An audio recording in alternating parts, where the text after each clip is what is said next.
Hello and welcome to from the backseat. Already a bad start, everyone. Sorry, I heard something in the background. I got distracted right off the bat. But welcome to From the Backseat. I am your host, Ethan Haas, and I am joined today by my co-host. What up, guys? Clark here again for you, per usual. Never leave, never gonna leave. Always gonna be here with my bad takes, good takes, rain or shine. Can't wait to get into it today. Yeah, so how are you doing, Clark? Good. Can't complain. It's Wednesday, halfway through the week. It's a nice day out here in San Diego. So really, how bad could it be? So Well, it's about to get a whole lot better because we got a special guest. So our special guest today goes by the TikTok name PicknSpreads, which his actual name is Donnie. So Clark and I, let's give a round of applause for Donnie. Welcome to the show. How are you doing, Donnie? I'm doing great, man. Thanks for having me on. I mean, I've always loved doing these types of podcasts and stuff. Like I started my own, didn't really do much with it, I guess, just busy with college. But I appreciate you guys having me on, man. Of course, we're happy. Pleasure to have you on. Of course. So I thought I would just give a quick update for our TikTok. I was at Chargers training camp today, which was a blast. It was a good time. There's not that much to report. It's day one. One thing Clark and I always say to our listeners is do not take away from training camp news. Usually a lot of the time it does thing. Like when the best example I always use is last year, people said there was this backup running back for the Chargers that was going to convert to receiver. Did not take one snap at receiver the entire year. So do not buy him in fantasy. But yeah, training camp was a good time. But let's get to know you, Donnie. So let's start off with how did you become a Cardinals fan? So we know you're a big Cardinals fan. How'd you become a Cardinals fan? So it's actually kind of funny. So I live in Iowa, Cedar Rapids, much around here. Like it's Iowa. Like all the other NFL teams, MLB teams, NBA teams, like in Chicago, Minnesota, Missouri, all that stuff. So we don't really have a team here. So everyone's like, "Oh, I'm going to be a Bears fan. I'm going to be a Vikings fan." Not a lot of people, but some people say, "I want to be a Lions fan." Say Chiefs fan or something like that. Me, I kind of wanted to be different than that because I just wanted to cheer for my team that no one else really could cheer. Just wanted to be different than everybody else. So when I was 9 years old, in 2011, I put every team on a wheel except for the ones that I mentioned. I spun the wheel, and whatever team it landed on, I was gonna stick with for life. And then Carr knows where. It's been rough ever since I became a Cardinal fan in 09 or 2010, but I've enjoyed every single second of it. And that's basically how I decided to become a Cardinal fan. So I got to ask you, going into when you had the number one pick in the draft, did you want them to stick with Josh Rosen or did you want them to draft Kyler? Go a different direction. So a lot of people know this from my TikTok. Also, real quick, if you can go follow my TikTok at PicknSpreads. For sure. A lot of people know my backstory with this. Whenever we in 2018, I was beyond furious. I was a not Josh Rosen guy. I actually had him. So I'm a big draft guy. I've done time. I had Josh Rosen as my QB5 in that draft, below guys like Lamar Jackson, Josh Allen, Sam Darnold, and Baker. And I him as like a late second round talent. I wasn't big on him at all. And then we traded up to number 10 and got him, and very, very upset because I just didn't want him. And then after that, I was like, okay, so this guy's going to be my quarterback for the next 3 years until he's off the team. And then we fire Steve Wilkes, we get Queensberry, and in December, I'm a big college football guy, and Kyle at the time was my favorite college quarterback in college football. He was so much fun to watch at OU. I actually got to see him in person whenever Oklahoma came to Iowa State. My grandpa messaged me. He's like, "Hey, I got an extra at the 50-yard line to go to Iowa State and Oklahoma. You want to come?" And I was like, "Give me the ticket, man. I want to go to that game right now." So I ended up watching the blast. But my friend asked me in December, hypothetically, and this is before we hired Cliff Kingsbury, before all those rumors about us drafting him, if you were to get rid of Kyler or get rid of Josh Rosen and draft Kyler, how happy would you be? And I would die for that to happen. I'm all over that. Kyler was one of my biggest draft crushes of all time. And then the months go by and all the reports and rumors start getting along. And I'm just like, there's no way. Like, this is just too good to be true. And then April hit, week start into the draft, and then on draft night when we took him number 1, it's probably one of the happiest moments of my entire life of being a Cardinal fan. Like that, and then beat divisional in 2015. Those are the 2 top peak moments in my entire life. And when we did get him, say this all, tears in my eyes. Like I was so happy because I thought we have Big my moment. franchise quarterback that I love. Literally, yeah. Like I was all in on the Kyler train, and when we drafted him, I was so hyped. Like I like Nick Bosa and Quinnen Williams; those were kind of the top 2 defenders. Those guys were really good in college. At the end of the day, you got to get the QB position right, and I thought Kyler was that over Josh Rosen. Yeah, and let me ask you this, just because you brought his name up briefly. I know maybe it's a little bit even more for you, a hot button topic. I feel like recently with Cliff Kingsbury.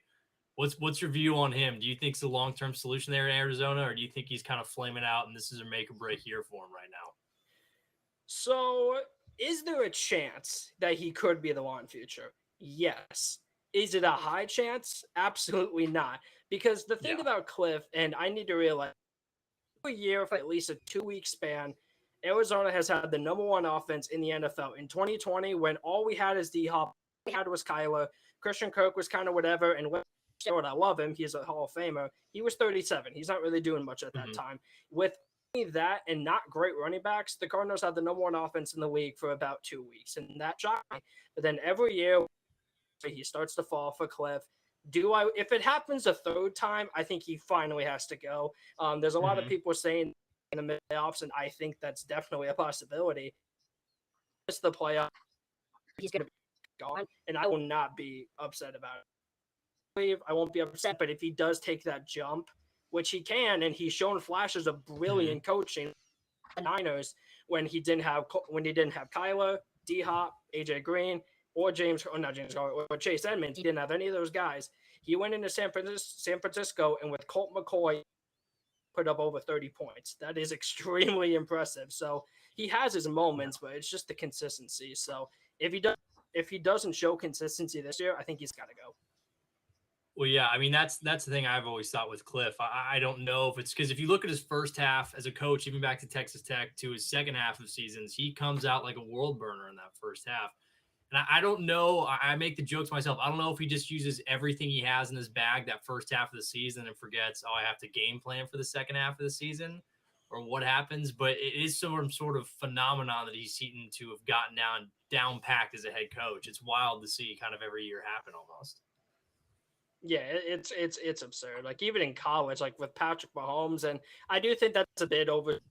Mahomes in college was good. He's not the Mahomes now. So, no, he was but raw. I do get it. Like he was extremely raw, but he had the talent. And even with that, he had some bad moments. Like a good example against Oklahoma. Yes, they lost, but he was able to put up a great game plan. And Patrick Mahomes had maybe the greatest college football game we've ever seen. And then the next week, terrible Iowa State. Mahomes has one, and he throws like 6 or 7 picks. Like it's just kind of up and down with Cliff, and I don't think he's going to show consistency. And if we do miss the playoffs, he will get fired, and I think I'm okay with that. Yeah. So then what's your record prediction? Where do you think the Cardinals finish? So I was talking to someone about it. My first prediction I did was 10-7. I thought that was a bit generous. Went back and I redid it a couple. I ended up giving them an 8-9 record, and I had them missing the playoffs. Current record prediction, but things could change during training camp. Things could happen because the Cardinals' schedule is ridiculously hard. They have the second hardest schedule. Yeah, they have the second hardest schedule in the league. So it's a possibility that they can very well miss the playoffs. So let alone, I don't think they're bad enough to get a top 10 pick. Bad enough to get maybe a top 12 or top 13 pick.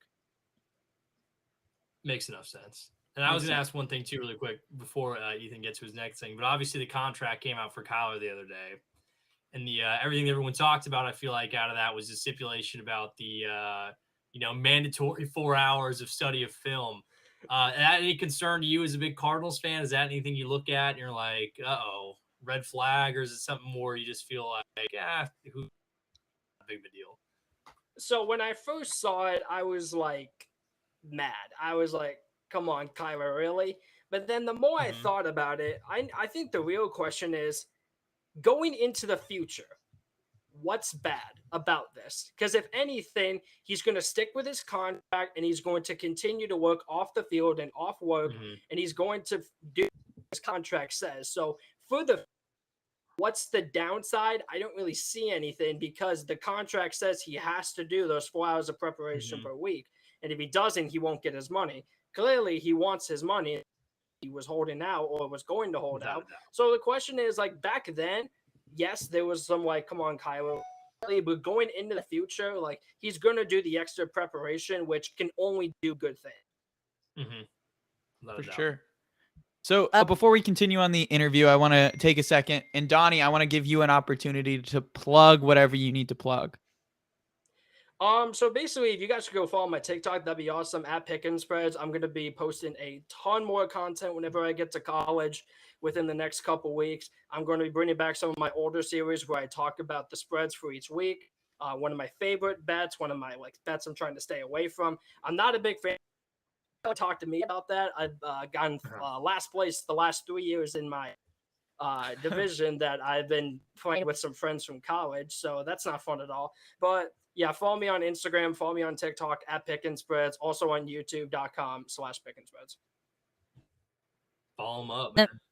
And then before we move on, we just want to shout out our sponsor. So SeatGeek makes ticketing so much easier. SeatGeek is able to their tickets and give you a score from 0 to 10, whether the ticket is a deal or a bad deal. SeatGeek is a ticketing app that takes all the confusion out of buying tickets. Plus, if you use our promo code from the Backseat on your first $20 off. So use the link in the description if you're watching it on YouTube, or in the description on Apple Podcasts or Spotify, and remember the code from the Backseat. So make sure to click on our link and download the code.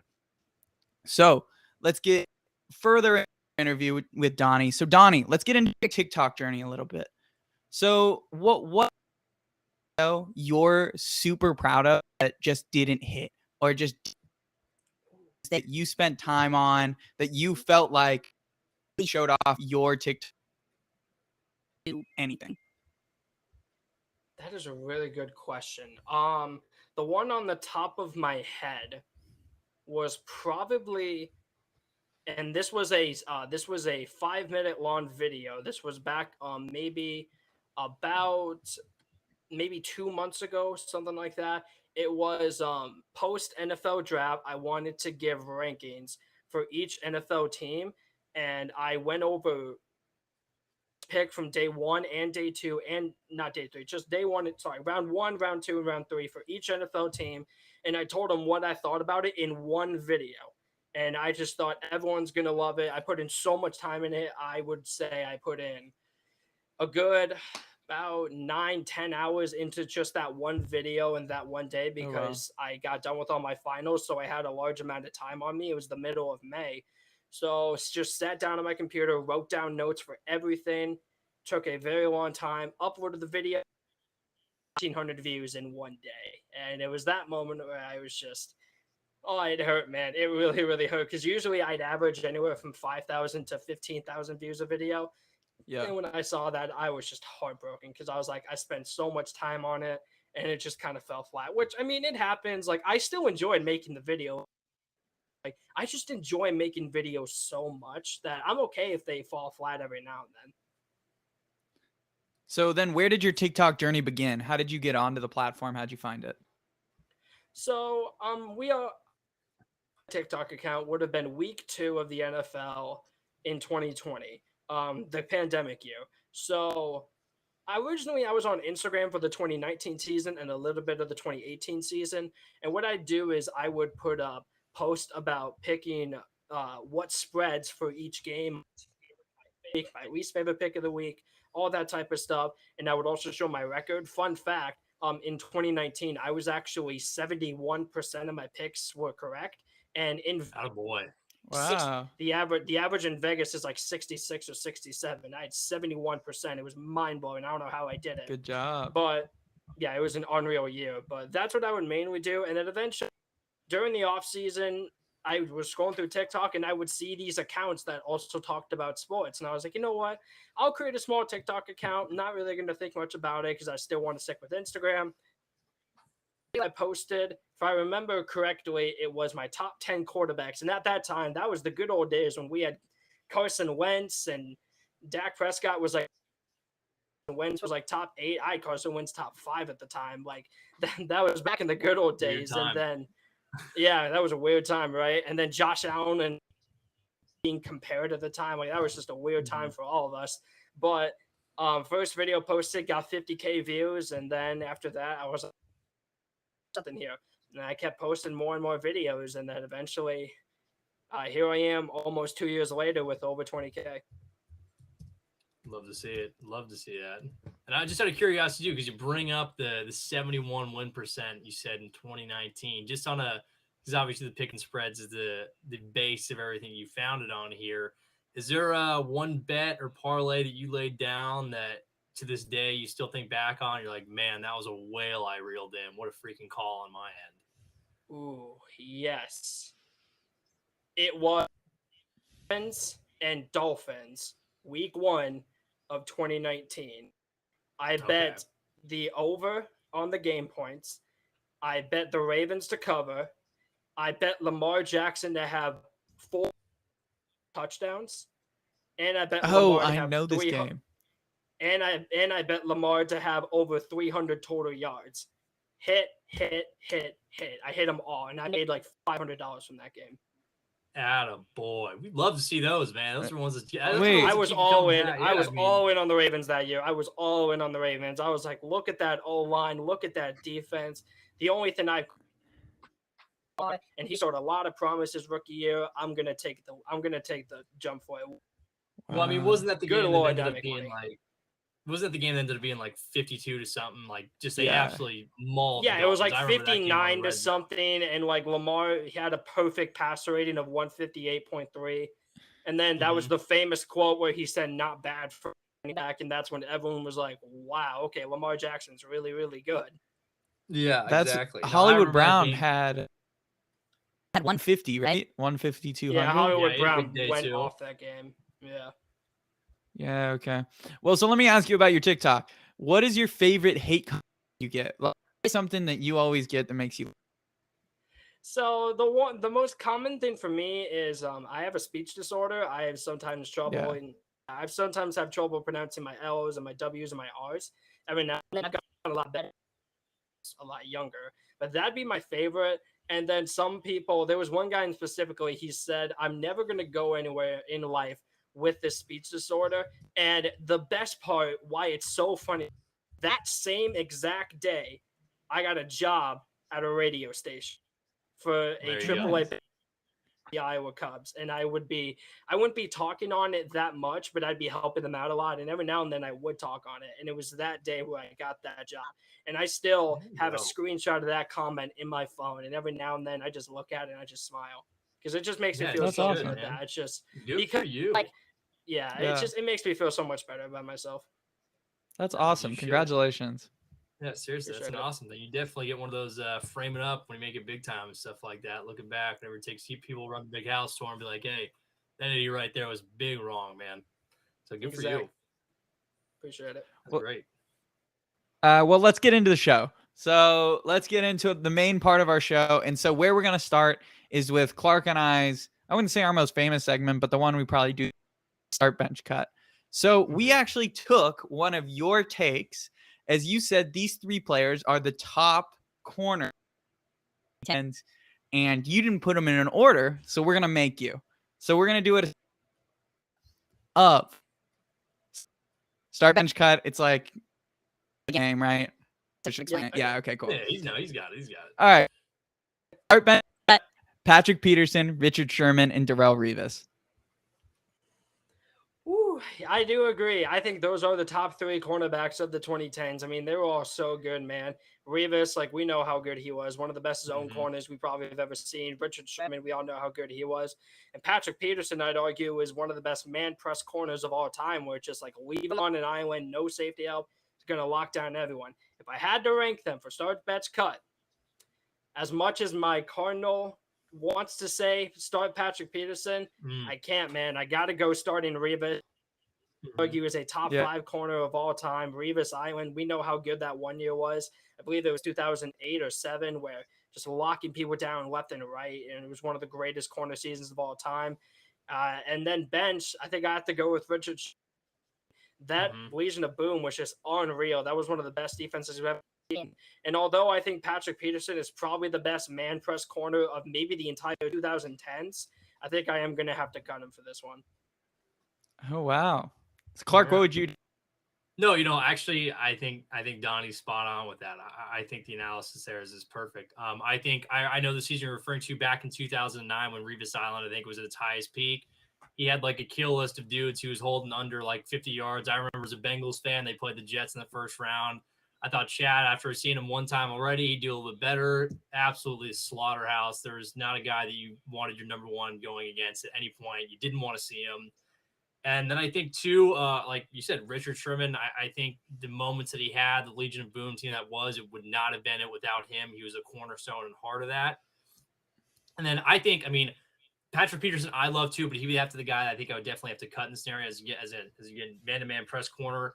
I love him. The athleticism he possessed was a freak. I thought skill and ball tracking wise, probably underrated in terms of how great he was at that. I think for corners, a lot of times you see dudes tend to drop picks. Didn't feel like I saw a lot of that with Pat Pete. So I think you're spot on with what you got there. That's the same list I would go with. So do you think Patrick Peterson's legacy would be more if he had kept returning punts? Or do you think it was good he stopped? Ooh, that's interesting. I do think it's good he stopped because you don't want maybe possibly at that time a top 2 cornerback in the entire NFL. Yeah. Punts for you. There's a reason that the Chiefs stopped doing it with Tyreek Hill because you just don't want to see those guys get injured because they're just for sure valuable for your defense and offense. Yeah, for sure. I one of the most memorable Patrick Peterson moments in my mind was his rookie year, that walk-off punt return he had against St. Louis in 2011. That was like signature, man. That was like his LSU days coming out right there for him as a rookie. So that was pretty spectacular. But I think it was the right move. You don't want, like you said, your star players going out there and getting other dudes running full speed at him and lighting him up, and they missed 6 weeks because they broke a collarbone doing something that you could have some other guy doing. So I think it was probably the smart move. Although for NFL fans, it would have been a blast to see those guys back there like Tyreek and him. It's just a boatload of fun. But financially for the team and just for if you want to be a better team in general, you don't put your stars out there to return punts and kicks. So for sure. Let's do our next one. Our last one, which is start, bench, cut. We're gonna go the 2010s. Yes. And these aren't the stars of the Clark. Would you like to introduce it, or you want me to do it? They're not as much stars as 20. They go a little bit back further than the 2010s. They're guys that you would deem as the nitty-gritty slot receivers that do a lot, all great players. So start, bench, cut between Wes Welker. I'm sorry, let me pull up the list really quick. I think I got it wrong. Ethan, you read them off. I sent them to you. Anquan Bolden, Hines Ward, or Steve Smith. Yeah, there you go. Woo. Okay, so repeat the first one again. Good one. Yeah, it was between Anquan Bolden, Steve Smith, and Hines Ward. Man, they were all so good. Steve Smith was so good with Carolina for a good while. Hines Ward in Pittsburgh, like we all know how good he was. Oh man, same with Anquan Bolden. Whew. Okay. I think I'm gonna start Steve Smith. Steve Smith is arguably one of the greatest slot receivers of all. Well, at least we'll see what Cooper Kupp does. But Steve Smith in his prime was truly fun to watch with Carolina. He played in Baltimore for a few years as well. Played in Baltimore, had some good years. He played in Baltimore afterwards. Even people thought he was over the hill. He was number one guy for Baltimore for a long time. Was he at another team? Was he at Denver or was he not?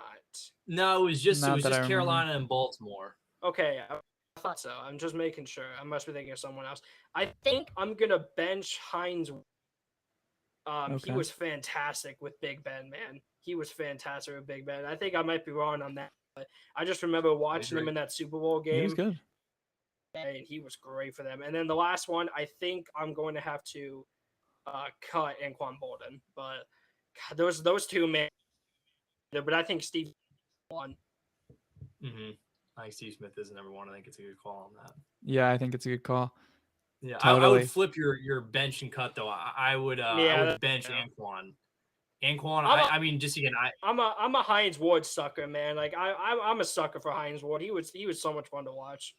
Hines Ward was a different breed of receiver for sure. That was a receiver who never, I think, always welcomed the idea to crack back someone on the block or just stonewall someone as a receiver, which you don't ever see. I feel like nowadays, those guys want to get out of there. He was like the king of wanting to do the dirty work. But I think I'd take Anquan over him. I think as a pure receiver, like not a guy I think I might, not anyone else out there that I want to throw the ball to more on third down or if I needed a catch. Surefire hands. He always seems to find the soft spot in coverage. Yeah. So, but again, I think if like with all these guys, you can't go wrong. They're all great players. I think Steve's the number one for sure. Yeah, they're all Hall of Famers. All of them are. Yeah.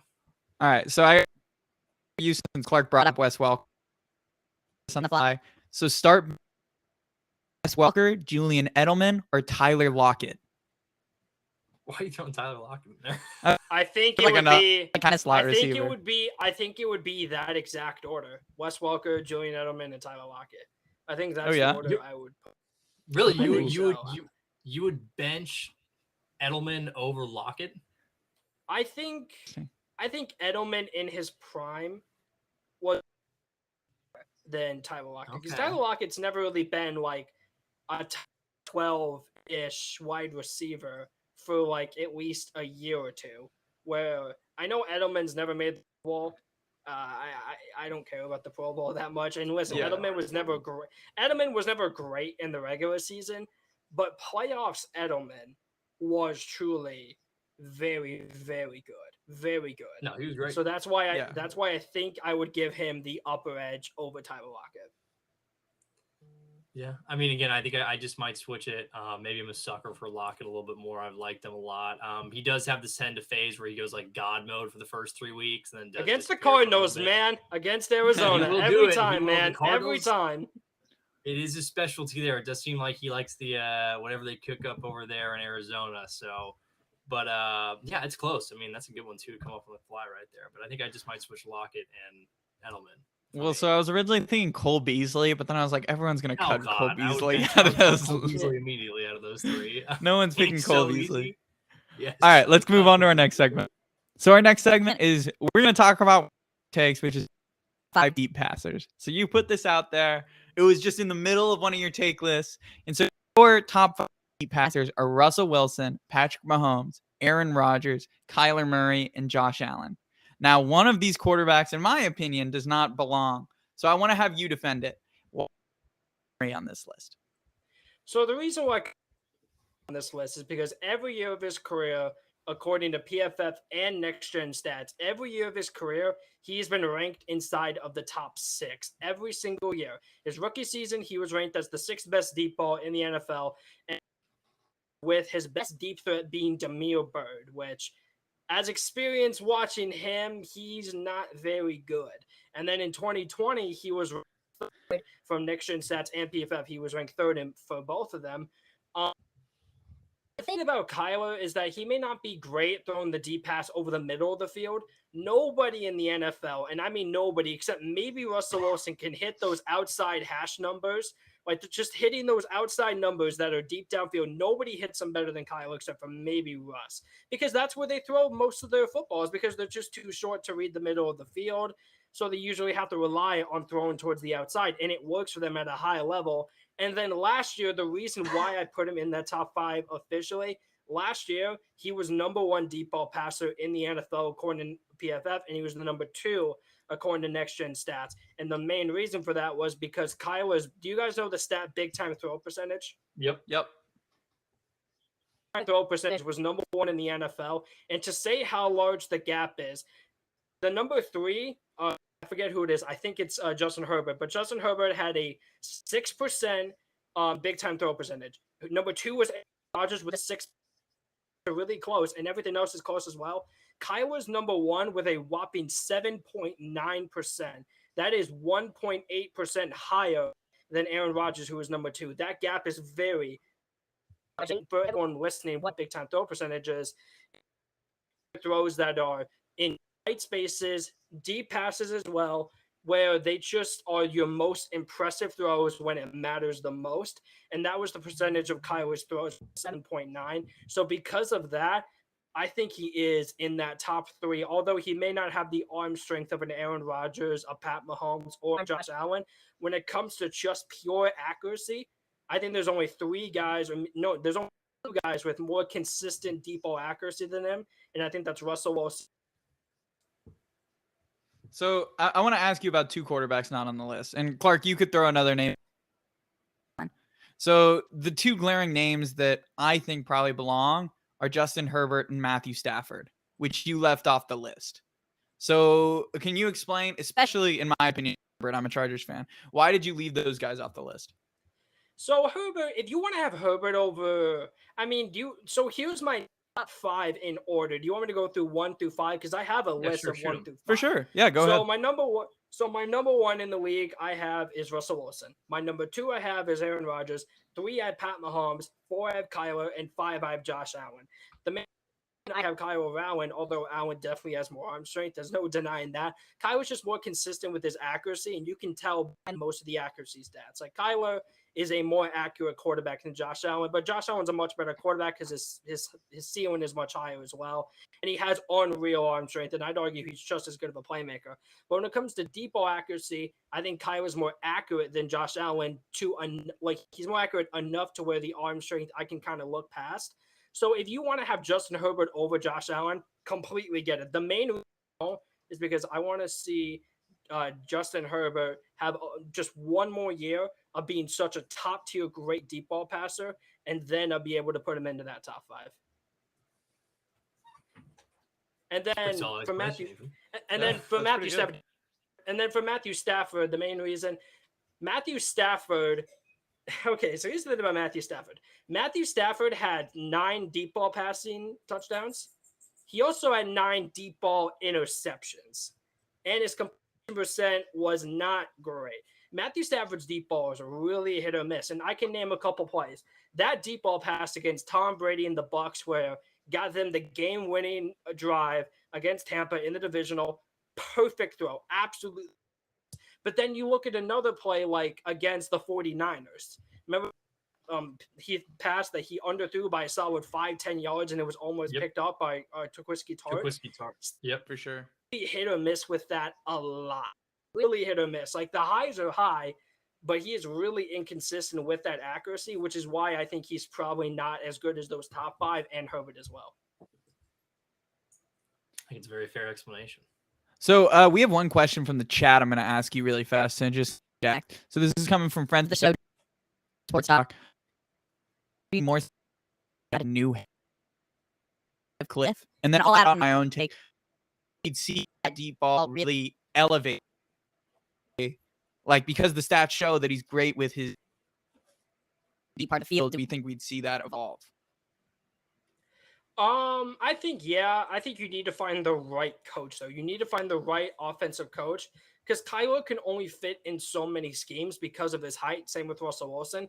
But if you can get the right scheme around Kyler to where he doesn't have to be under the pocket, under the center as much, he can also use his mobility a lot more. Maybe not to run the ball, but just to extend plays. If you can find a coach like that, then yes, it can work. Like maybe hypothetically, I know he won't, but Lincoln Riley, like that type of coach, with that kind of scheme, it would work for Kyler. So it just depends on the coach, but he has to be more focused as a pocket passer, then that's not going to be a great situation for him. So it just depends on the coach. I think it's fair enough for sure. I think he would benefit, at least again, this is just my opinion. I think Cliff still has one more shot. It's just you're giving him yourself. But I think there's going to be a better option out there. I think they just need to give a little bit more of a change up. I think Kyler needs someone who's a little bit more, not necessarily consistent, because I do like Cliff's play calls for a chunk of the season. Like I've said, it just kind of teeters off. But I just think there's a better shooter out there that can help unlock more for not just him, but for the Cardinals itself as a whole. So Clark, is there anyone you think should be on the list, or do you think? Oh no, I to be honest, when you brought this up, I was on Donnie's side to begin with. I think his top 5 was pretty dang good. I was just going to ask, though, in general, in terms of your quarterback rankings, I hadn't looked at them. But I typically tend to be a little higher on Stafford than most people I think are right now. Or would Stafford figure into your top 10 guys, or is he even in that range for you? Oh no, he's definitely top 10. There's no disputing that. So I don't personally rank Deshaun Watson because I want to see him play. I just want to see him play, and then I'll rank him, and then I'll be able to rank you. Without him on the list, I have Stafford at number 8, and I have Kyler at 9, and then I have Lamar at 10, and then above Stafford I have Burrow. But if you have Stafford above Burrow, I get it. Because awesome, fantastic in the playoffs, but it's the up and down consistencies in the regular season that kind of holds him back. And I know Burrow had some inconsistencies. All quarterbacks had inconsistencies that year because no guy was just kind of like standing out as the MVP for the whole season. Like, Kyler and Brady were kind of like for the first half, and then it turned into Aaron Rodgers towards the end of the year. Like, it was just kind of a mess. So no quarterback was really consistent. So if you have Stafford above Burrow, I'd get it. So you'd have Burrow at 7 then? I'd have Burrow at 7. 7, okay, that makes sense. I think I might have been 6 or 7 myself on ours. I think he was 7 on ours. And yeah, I think you was. on I feel yours, like it's the he right was 6 on mine. So yeah, I mean, I think I've seen people who have Stafford at 10. I've seen people who have Stafford outside at like 11. I just don't understand that mantra behind it. I'm like, I feel like you finally got that's too much. Yeah, exactly. I feel like you finally saw. I mean, you finally saw what it was like when he was the competent franchise, respectfully, of the Detroit Lions, because I think they're doing some decent things over there right now. But he finally had a competent coach and a competent roster, and you saw just how talented the guy is. So whenever I see those, I always just ponder what their logic is behind that. But I think where you have it 8, that's totally understandable for him. So next up, what I do is a couple fringe Hall of Fame players, and we're going to panel, so we'll eat on it. So for the Hall of Fame, you need do we want to make it a majority or just 2-1? What do we think? In our from the Backseat Hall of Fame. Well, we'll do a majority rule. So if you get 2 or 3, let's say you go in. If you get 2 or 3, you're good. So our first person on the ballot is Matt Ryan. What do you think he's a Hall of Fame quarterback?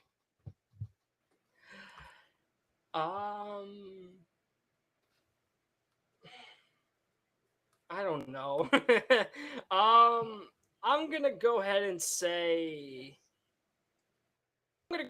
yes. I'll say yes. Is he a first ballot? No, absolutely not.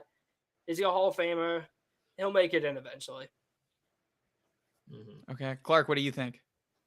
I share somewhat of the same sentiment. I think had he won the Super Bowl with Atlanta, had he capped that off with the MVP season, I think you see him probably be a first ballot or at least have a more compelling argument at that point.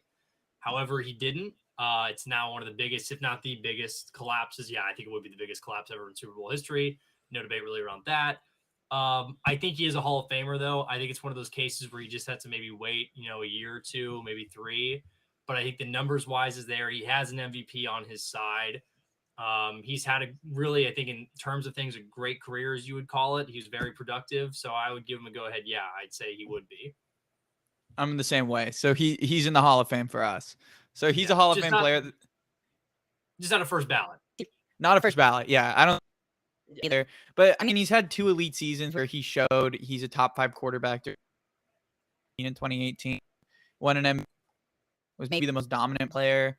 I mean, you can talk about the comeback in that Super Bowl, but to tell you the truth, he didn't have that, like the collapse.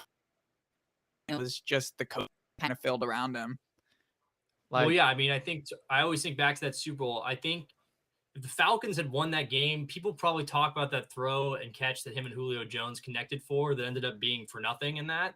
Yeah. But, if he makes it, if they win that game, everyone's sitting here talking about it in Atlanta around the NFL, like, oh my God, remember that play? Remember Matt Ryan's throw?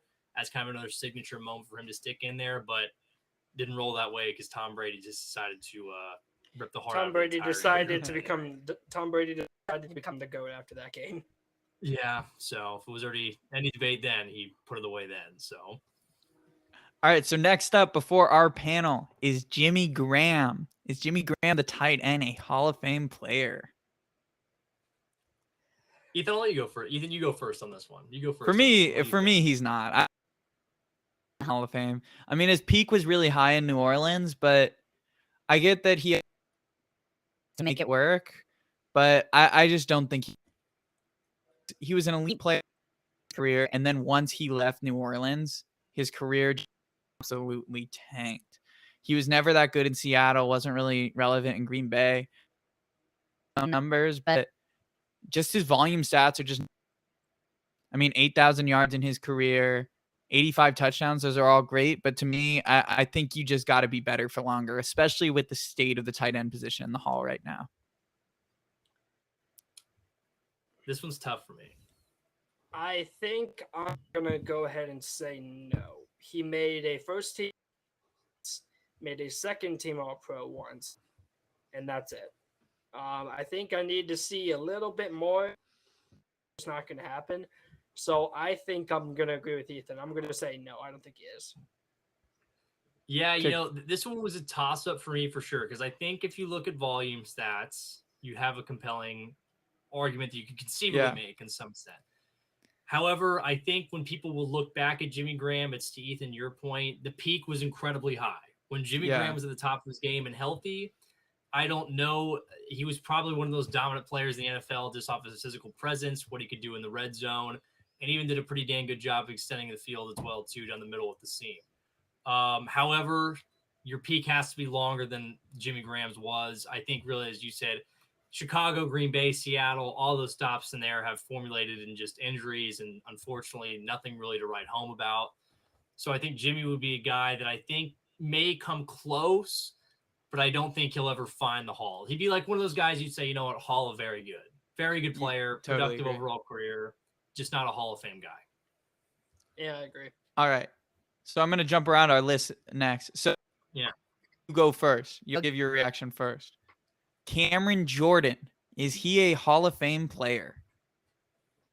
Is Cameron Jordan getting all? Yeah, I'd say so. I think he's done enough. And he's still going. Like, he could have another great year. He's still playing. He's still playing at a pretty high level. I don't know if he's a top 10 edge rusher, but he's definitely a top 15 edge rusher. Like, he can keep up. So I will say yes. Clark, what do you think? You know, I mean, I'm looking at it. He has an All-Pro. I believe he also, which is huge. This is big, I think, always. He's a part of the 2010 decade team, I think. That's really big for him. That's a huge thing for a guy to have, because like another guy I didn't put on here that I think is going to make it for the Bengals, Geno Atkins. He's a decade guy with a couple All-Pros. I think the All-Pro, just career-wise, I'll only see how many sacks he has. 107. He's still going, as you pointed out. He's still a very productive player. I think when everything's said and done, Cam Jordan will end up being a guy that gets into Cam. Yeah, I agree. I think the volume stats are there. He has the longevity. Here, he's pressure. Had seasons with 10 plus sacks. His pressure rates are always through the roof. I think he's a Hall of Fame. Yeah, I also before we leave Cam Jordan. Before we leave Cam Jordan again, I just want to remind Ethan that the San Diego Chargers took Corey Liuget over Cam Jordan. They let that happen. I don't want you to forget that, because how upset you were and how funny of a moment that sticks out in my head. So just remember that. I still hate it. Well, it's funny. Then a couple years later. If real quick, if it makes you feel any better, statistically, we are the worst first-round drafting team in the entire NFL since 2002. Oh yeah. See, other teams missed too, Ethan. Other teams missed too. Thanks. All right. Next up is Andrew Whitworth, player. Oh yeah, for sure. It also, the Walter Payton Award, it's gonna help him. It shouldn't, but it's gonna help him. Like, he's a way too respected vet. I actually just looked it up the other day. I think he's a 3-time first-team All-Pro. Or maybe 2. He had a really good run with the Rams. He was very solid in Cincinnati. He's always been a consensus top 15. And last year at the 8, he was statistically the best pass protector in the league last year at the age of 40. With the longevity and with the Walter Payton Man of the Year, I think he is. Yeah, I think to me this is a slam dunk one. This is the biggest, the one that got away for Cincinnati. I cannot believe they ever let him walk. A tragedy. I think now the thing, it's a bummer, at least for me personally too. If he goes in the Hall of Fame, he will probably do it as a Ram, and that stings. So he's like the image of stability at the left tackle position that every team desires, and you want protecting the blind side for the quarterback. Could not ask much more of Andrew Whitworth. And I think, like, to your point, the Walter Payton Man of the Year award and the Super Bowl ring, if it was ever a question, it was cemented over and sealed after that. So we'll be very happy to see him again. Next up, he's a Hall of Fame player. Whitworth, he'll be in the actual Hall of Fame. He won't just be in the actual Hall of Fame. Great player. This one's way more important. This one's way more that's than the actual. Players care about this one. So next is maybe the most controversial people who's retired, who people talk about if a Hall of Fame case. I couldn't leave him out. Is Phillip Rivers a? Oh. I'll go first. All right, Clark, go ahead. I'll go ahead. I think this is like the quintessential, I think, one that goes on right now that's very tough. To me, Phillip is. I have a Phillip bias. I do really enjoy me some Phillip Rivers. I love the bolo tie. I think when you look at it too, career-wise, the stats, the dude was a gamer. Did he have his shortcomings? Absolutely. Did he not win enough maybe when he should have? Sure. Is it entirely all of his fault? No. Anytime you play an AFC Championship game on a torn ACL, it's tough. Yeah. I think he was huge for the Chargers when they were here. Of course, you would have liked him to see him win a Super Bowl, but I think when you look at his numbers, he's better than a guy like Eli. He's comparable to Roethlisberger. He just didn't win anything. And that's what always everyone sticks out with the quarterback, whether it's fair or unfair. To me, I would say Phillip would be. Again, I have some bias for him, but it's very close. But I would say Phillip would be in my mind. Yes, he would be a Hall of Famer. Okay. Donnie. Listen, if you are a Hall of Famer, to make just one All-Pro team, not even first team, just one regular second team All-Pro team, and he didn't. So even though he's made 7 Pro Bowls, which matters for some reason, I guess Pro Bowl was more important back then, I guess. Like, even with all that, and for his very large career, he didn't do it, but maybe you could argue he deserved it in 2018. Maybe he did. But I'm going to have to say no on this one. No All-Pros. I know winning is kind of a team accomplishment, and the big controversy of, like, is Eli Manning going to be a Hall of Famer, which, spoiler alert, he's going to be. Yep.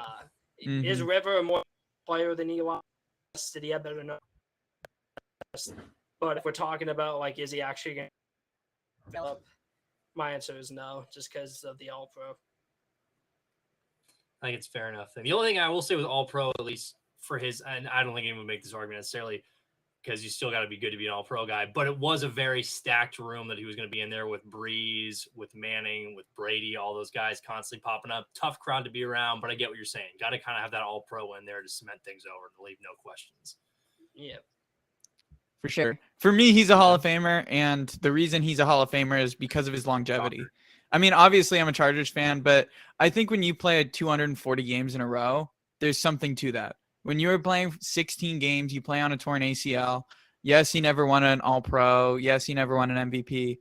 But he was a top 5 quarterback for the majority of his career with a very crowded quarterback room. Yes, the winning wasn't there, but he showed time and time again that he was an absolute baller. I mean, there were times in his career where he probably should have won the MVP in 2008 when Tom Brady won it because of the unbeaten season. Phillip Rivers was statistically better than Tom Brady. In 2018, Phillip Rivers was one of the best quarterbacks in the league. There have been time and time again where he's just shown that he was an absolute baller on a bat and help him succeed. So in my opinion, he's a Hall of Famer. But the separate question is, since Clark and I both agree he's a Hall of Famer, he'll get into ours. But I will concede, I don't think he gets into the actual Pro Hall of Fame. I don't think he'll get into Canton. I think winning Super Bowls is too important. I think winning all pros is too important. I think people are going to look at that and discredit it. But for me, you can't take away a dude who played 240 games in a row and left everything on the field. To me, that is the Hall of Fame. That's what makes you a Hall of Fame player. There's going to be no other player who probably even matches that number of playing that many games in a row and playing on a torn ACL in an AFC Championship game. I mean, that's just stuff of legends. So for me, he's a Hall of Famer, but I totally understand why you'd leave him out. I think he will be left out of the actual Canton Hall of Fame. Just a fun question here, though. Say he did make it. Would he would he put San Diego Chargers on the bust? Would he put San Diego, or would it have to say LA? Would he get that choice? I don't think he gets that choice. That's no, I don't think he does. I don't think he does. Oh, I think it would say I would LA love Chargers. him to do it for just one more middle finger to Los Well, Angeles. I mean, the one thing he could do is he could put Indianapolis Colts on it. Oh, that would be great. That would be great. I would be hilarious if you put Indianapolis Colts on there, just so Dean Spanos just has a heart attack over it. They still haven't signed him to they haven't retired his number, signed him to a one-day contract, nothing, the Chargers organization, which is crazy. He's the statistical leader of every passing record in the Chargers book, and his number isn't retired. Whatever. The Bengals haven't even retired a single number, and that's there. So, all right. That. So we his number, but I have a feeling that's going to happen. Oh yeah, it's coming. That's going to come. All right. So we got 2 left. Let's try to get through these quickly so we can wrap up the show. I already know what Donnie is going to say to this one, so I'll let you go first, Donnie. You're just going to say your quick. Is Patrick Peterson a Hall of Famer? Yes. The answer is yes. Yes. I would tend to agree. I think he's a Hall of Fame player. I mean, he's the best. All right. You can't take away the fact that he was the best corner of 10s. You can't take that away. Like, No, I think he was. Like, Rivas, Sherman, they were zone guys. You're talking about get in your face, punch you, man press corner, spit on you, trash talk, all that. Pat P was the best of this decade, I would say. Like it. Yeah, totally fair. I would agree. Last but certainly not least was in the news this week, and it comes from our boy Devontae Adams over in the Raiders organization. Is Derek Carr a Hall of Famer? No, not right now. What is he giving me at all to think that he would be? I can't even believe that he said that. I love gassing up your guy, man. But what are you kidding me? No, but he could maybe. He could. Yeah, I will give that. He could. He's young. He is still young. He's young. He can do it. I'm just not seeing it right now. I wouldn't be like, oh, Canton for my boy Derek Carr, but I would tend to agree. I don't think he's done anything to prove that he's a Hall of Fame player right now. No. I mean, has he even been at any point in his career? What was the year that he broke his ankle? Yeah. Oh, 2018. 2016. He was like statistical 7-6 quarterback. He was really good. I think Carr's to me is like just the guy that sits at 11 or 12. Yeah. Right now, the top 10, like where he would be 11 or 12 would be my place for him. I think he's really good. I think you're happy if you have Derek Carr. You can win with Derek Carr. There's just guys you want over him. So. Yeah. All right. Well, this has been our show. But before we wrap it up, I have one question from the chat for you, Donnie. And that's, how often on your TikTok do you get the comment, you don't know ball?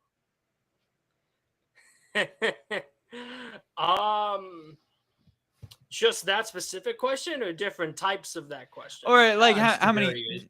Just a variation.